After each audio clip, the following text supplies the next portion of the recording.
Good students, അതായത് നല്ല students എങ്ങനെയായിരിക്കും എന്നാണ് ഇന്നത്തെ നമ്മൾ സംസാരിക്കാനായിട്ട് പോകുന്നത്. ഇന്ന് മോട്ടിവേഷൻ സ്പീച്ച് ആണല്ലോ. അപ്പോൾ അതിൽ നമ്മൾ നോക്കാനായിട്ട് പോകുന്നത് ഗുഡ് സ്റ്റുഡൻസ് എങ്ങനെയായിരിക്കും എന്ന്. അവിടെ പെർഫോമൻസും കാര്യങ്ങളും ഒക്കെ എങ്ങനെയായിരിക്കും. ഇപ്പം നിങ്ങൾക്ക് പലർക്കും ഉണ്ട് ഇവരൊക്കെ എങ്ങനെ നല്ല മാർക്ക് മേടിക്കുന്നത്, എന്തൊക്കെ ചെയ്തിട്ടാണ് ഇവർ ചെയ്യുന്നത്, ടോപ്പർ ആവുന്നത് എന്നൊക്കെ പല സംശയങ്ങളും ഉണ്ടാവും. ഞാൻ പറയാന്ന് വെച്ചാൽ പല കുട്ടികളും പല രീതിയിലുള്ള സ്റ്റുഡൻസ് ആയിരിക്കും. കാരണം വെച്ചാൽ ഓരോരുത്തരും നല്ലപോലെ പഠിക്കുന്നുണ്ടാവും, ഓരോരുത്തർ പഠിക്കാൻ കുറച്ച് പുറകോട്ടായിരിക്കും, ഓരോരുത്തർ പഠിക്കും, അങ്ങനെ ഒക്കെ ആയിരിക്കും. പല കാറ്റഗറിയിൽപ്പെട്ട സ്റ്റുഡൻസ് ആണുള്ളത്. അപ്പം നമ്മൾ ഇന്നത്തെ ടോപ്പിക് സെലക്ട് ചെയ്തിട്ടുള്ളത് ഗുഡ് സ്റ്റുഡൻസ്, അതായത് നല്ല ക്ലാസ് ടോപ്പറിനെയാണ് ഞാൻ സെലക്ട് ചെയ്തത്.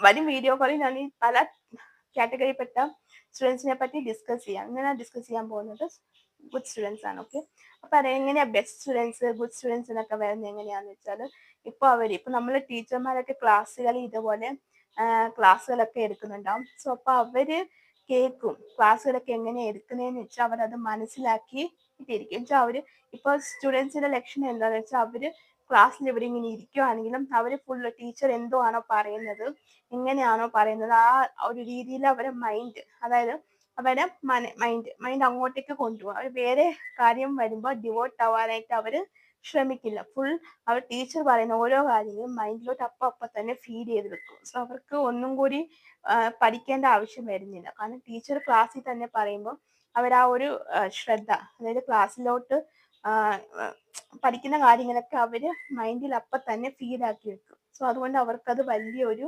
യൂസ്ഫുൾ ആയിരിക്കും. കാരണം വെച്ചാൽ ഇപ്പോൾ ചില കുട്ടികളെ നമ്മൾ കണ്ടിട്ടുണ്ട്, എന്നുവെച്ചാൽ ബുക്ക് തുറക്കത്തില്ല, പഠിക്കത്തില്ല, പക്ഷെ നല്ല മാർക്ക് കിട്ടും. അതെങ്ങനെയാണൊക്കെ പലർക്കും ഉള്ള ഒരു ഡൗട്ട് അല്ലേ. അപ്പോൾ അവരിങ്ങനെ ചെയ്യും. കാരണം വെച്ചാൽ വീട്ടിൽ വന്നിട്ട് ഇപ്പോൾ ചില സ്റ്റുഡൻസ് ഒക്കെ ആണെങ്കിൽ കുത്തിയിരുന്ന് കഷ്ടപ്പെട്ടൊക്കെ പഠിക്കും. അപ്പോൾ ഇവർക്ക് അതിന്റെ ആവശ്യമില്ല. കാരണം വെച്ചാൽ ഇവർ ഓൾറെഡി മെമ്മറിയിൽ ഫീഡാക്കി വെക്കുന്നുണ്ട് ടീച്ചർ പറയുന്ന ഓരോ കാര്യങ്ങളും.